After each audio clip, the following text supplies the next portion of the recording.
Okay, so as code continues to be more commodified, as competition gets harder, I think being a creator is going to be more and more differentiating.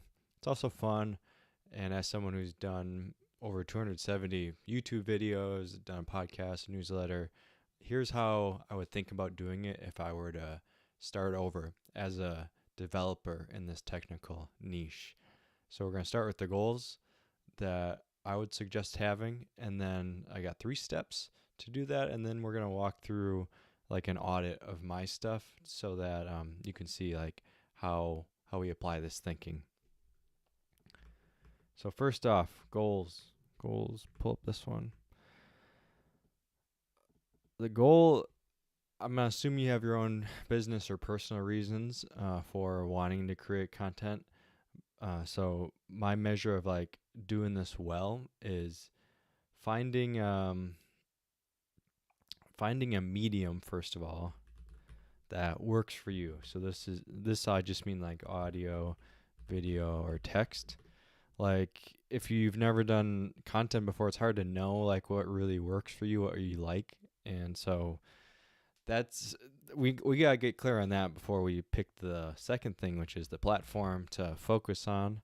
So audio, podcast, video, YouTube, Instagram, TikTok, maybe even LinkedIn, and then text, newsletter, X, whatever. Then the next one that I completely underestimated the importance of is the format. And by that I mean like, man, live videos like you're watching now, short form, just long form kind of documentary style, tutorial style, reaction style, news, especially in the technical space. Like there's just so much you can do that it's helpful to kind of get clear on, okay, I'm going to make one of these format videos, and that's good for you because they each have their own little skill sets. It's also good for your audience because they're going to know what they're getting into every time they click. Also, we want to, as I said, get clear on the audience. Is it technical engineers who are late in their career, early in their career? Is it people just like you? Or is it a B2B audience or a B2B person? Like even there's millions of developers right now, if not hundreds of millions soon enough. So like what type of technical person are you going for? Is it just someone who wants money? Is it someone who wants purpose? Getting clear on this is going to help. And then finally, a workflow. How do you actually like create in a way that feels good for you? So just imagine if you have all these things, you know yourself as a creator and you have full confidence that you can ship content frequently and at a high quality, and that's going to set you apart from most people. So that's not the full story though. Once you have that, it's important that the stuff you're making is also helpful for others or to others. I'm throwing this in here because you can nail everything above, but if it's just not helpful, it's like swimming upstream. And it's also not going to result in you getting much benefit if you're not giving other people what they want. But if it is helpful and you do have like a good recipe for the above, we also want it to be sustainable for you. So it kind of sucks if you nail everything, but you can only do it for 6 months because it's like exhausting. That's not a win in my book. I want you to find the kind of recipe that you could do your whole life and just get better and better and better and better and better and better at it as the years go on. So step one to doing this is, I think, establishing your, or at least a workflow. This is a good place to start because it helps you just crank out more. And by workflow, this just means like forming the habit of making content. So I'm going to use the example of like a YouTuber. So here I'm just saying like make 10 videos in 1 month. That's a high clip. And that's the point. You're gonna have to learn thumbnail, title, description, like a hook, tags, like all the stuff. And you're just gonna. I have like an SOP that I used to follow like religiously, and now 200 so videos in, I just like got it in my head, and it's gonna free you up to actually focus on getting better at writing the content and distributing it once you have a workflow that you can just keep tweaking. Next. So that's like 10 videos in, or 10 pieces of content. Just turn your brain off and like expect that no one's going to watch it. And like, that's cool. You're just working on your workflow. The second is finding the niche. And for that, I'm going to recommend continuing the habit, iteration, while experimenting with 1 to 3 topics. So it could be like in the technical space, like web development for bootstrapped companies in the productivity app space. That's kind of like my wheelhouse these days. And you could make videos about web apps. You could make videos about bootstrapping. You could make videos about productivity or productivity apps, right? Then, so I'm gonna say like this is the big part. This is where everyone quits. 40 to 60 videos just on that. Then audit for helpfulness. This is like when you review, and this is what we'll do in a sec with my stuff. By this I just mean like who's commenting, what videos are resonating, what are getting ignored, things like that. And you're gonna look for like comments, likes, like dislike ratio, and then like outreach. Like sometimes you'll just make stuff and maybe the numbers aren't crazy, but like the emails you get or the DMs you get are like really touching, and you feel like, you know, you're really tapping on something, but you just need to tweak out the packaging of it. That's noteworthy too. But you gotta create a lot. You gotta create a lot. There's no getting around that. So at this point, so many tabs. At this point, you'll have enough data that you can pick, I would say 1 to 2 that you can commit to. I think it's just hard to be a 3-dimensional, 4-dimensional creator out the gate. It's like you could be the tech guy who's funny. You could be the tech guy who does news videos like really quick. Like you're a good source of authority. You could be the tutorial guy who also occasionally drops videos on like building a tiny home or something. Even that's kind of like different. But if you're trying to layer on that and like a cooking stuff or even 3 formats, I feel like it's good to do that after you already have a decent audience. Otherwise, it gets confusing. And this was another huge mistake I made, or something I would do differently, is staying in my lane a little bit longer before kind of being more nuanced with my stuff. So this is the high level overview. Let's look at mine. I'm going to look at mostly YouTube style. So we're going to have the YouTube analytics and YouTube Studio. We're going to have vidIQ, which is a third-party software that connects with YouTube Analytics. But also, I think your gut is probably fine on this. Like, you know what videos are popping and which ones aren't, and it's probably not even a close competition. Like, the outliers are going to be clear. So I know there's like 4 videos out of the 200 I made that brought in like the overwhelming amount of views and subscribers, and they come from 2 different topics, and it's just a matter of like picking which of those 2 to focus on, and maybe there's a bridge where I can connect the 2 topics. But like I kind of know but it'll be helpful to see what this looks like. So let me just pull up my YouTube Studio. If you're not like familiar with my stuff, you can see the numbers, and this will make it like super clear what I mean by like just listening to your gut. Okay, so not a ton of subscribers in the whole world of YouTube, but I feel like the hardest part's getting to 1,000. I hope that's the hardest part. And that's a that's over 1,000. And I see I have like 71 long form, and then the rest are shorts and live stream. So if I go to analytics and I just filter by lifetime, we got some spikes, and then here are the videos I was talking about. 1, 2, 3. The top 3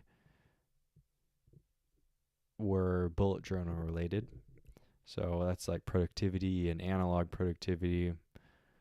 And actually, it's because there's shorts here too. Let's pull it up a little more. So top 3 are bullet journal. Then get out of here. Oh, this hover card. Okay. Then, interesting. This was a poorly produced clip from a longer form where I review just silly apps for a minute. And so that's entertaining. It's a reaction video, basically. That's by far the best short form video. So I'm like, okay, some casual, like developer entertainment.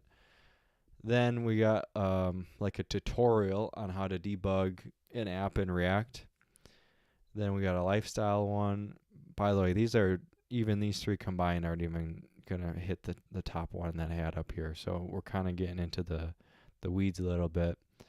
But of the short forms, I'm gonna say like, hey, it's either like tutorials or kind of reactions, or maybe like an essay about why you should open source your code. And down here, actually, I have 2 longer videos where I do deep dives on like apps. So I do a deep dive on Google Calendar and a deep dive on Google Meet. And these both drove a lot of comments and subscribers, even though the click-through rate or total views was lower. So that's a tip that this format, it's like a deep dive into a specific app. Like this format works. And it's differentiated. Like I don't see a lot of people doing that. I also have this format in the bullet journal space where it's like, beginner friendly, how to get started. And then we have another format which is like the entertaining reaction video, and another format which is like a tutorial, quick clip tutorial or explainer about tech that has like a good script behind it and narrative. So basically, it's like, okay, are you going to create bullet journal content, or are you going to do like deep dives in educational tech videos? Those are the ones at the top. I think it's also interesting to see what's at the bottom. Let's see if we can do this. We'll go back a sec. Well, just to keep this short, let me say that I went through a whole year, this past year, of like not so much trying to optimize for the metrics, but trying to just get good at creating and getting better on camera and doing it quickly.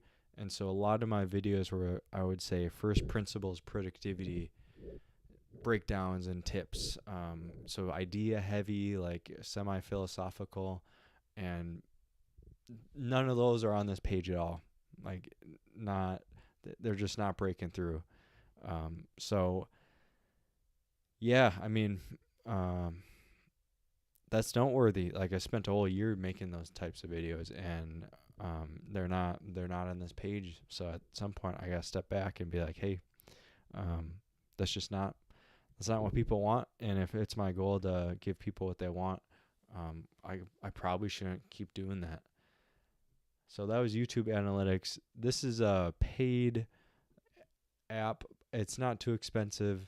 I think it's worth it if you're on YouTube, but they've trained their AI on how to look at channels, how to audit channels, and read analytics a little more. It'll give you more nuance than YouTube Studio will. So I asked it to audit my channel. It thought for 40 seconds. Let's see what it said.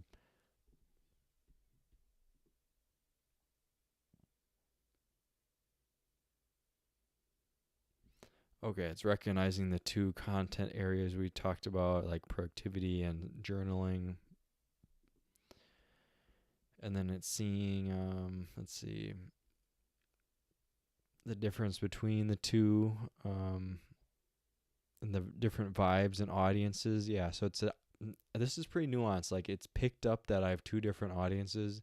It's picked up that some of them are more engaged than the other one, and it's seeing like a way to bridge that, or like how to deal with that quote problem. And then it's talking about, this is more of the workflow, like how to package it better. But now we got an actual plan, and it's saying, hey, niche down to dev productivity. Stop making generic dev commentary. Every video must answer, how does this help a developer build faster or better? And I love that, actually. I really like that. It says it recommends updating the thumbnail, which is more of like a workflow thing. And then it says, make better shorts. Okay. So that's helpful. That's really helpful. And then just based on my gut, one of the things I'll say is, coming back to you guys, some pro tips when you're doing this is I would time block the experimentation. So I spent like I said, like a year experimenting on the format of first principles productivity. It's a bit long. Like I had the time to experiment, but now I'm in a phase where I need to use this channel, this platform, to actually like convert people and be more useful and have a consistent format. So I wish I didn't spend so much time experimenting and had time blocked it up front. Second, I'll say it's okay to be okay with accepting okay. What I mean is, like I have some of those formats that work, some of the videos that work, and personally, I'm not like crazy about them, but I know they work, and I know I can do it for a little amount of time. And I haven't found like the perfect recipe, because the things I'm really stoked about making, like the first principles productivity stuff, just isn't hitting on this platform. And I have to be okay with that and pivot. And maybe I keep doing that experimentation just on my own, or I turn it into a newsletter or something, but I don't have to force it. I have some formats that work, and that's just the benefit of cranking out a lot of volume, because you'll inevitably find something that's just like okay, and when you find it, it's like okay to commit to it for a time as you get better and better at finding what's even better. And then last thing I'll say is think about conversion. I guess monetization would be a different word, or like the business side of things. So in my example, like I have two audiences, the productivity minimalist crowd and then the developer crowd. And the first one is easier to get eyeballs on and easier to get views, but it's harder to create an offer for them. And sponsors are harder. Everything's just kind of harder when it actually comes to funneling some of that value back to me, versus the other one. It's harder up front maybe to cut through the noise. I might have to position it a little differently, but it's a lot easier to get sponsors and create products and sell to those people. So don't forget that as you're picking your audience, the easiest thing up front might not be the easiest thing, over the long term, or when you think about the big picture of, how does content fit into your own goals and what you want out of your life. So let's review. Content's important. Content's awesome. I think it's an awesome habit or hobby or side hustle to have in this world where there's more competition than ever, especially amongst coders. I think the goal is to find your medium, platform, format, audience, and workflow that is helpful to you and is sustainable for a long period of time. And how I would recommend doing that is just starting and focusing on getting better on the workflow and accepting that the content is just not going to be good for at least the first 10 pieces, and that's fine. Then you start shifting to experimenting with the niches that's working for you. So pick 1 to 3 topics, make a lot of videos, just trying to get better at something as you go, or articles, whatever. Then you step back and you audit for like which ones are the most helpful, which ones do I like doing. Then pick like 1 to 2 of the ones that are either okay or that are working. Be okay with accepting like a non-perfect niche, and also consider how this niche is going to fit into like your larger goals of influence or financial security or just fun or whatever. Think about the big picture, not just the numbers on the analytics dashboard that just show one part of the equation. So that's how to find your niche as a technical content creator. Good luck. I'll see you in the next one.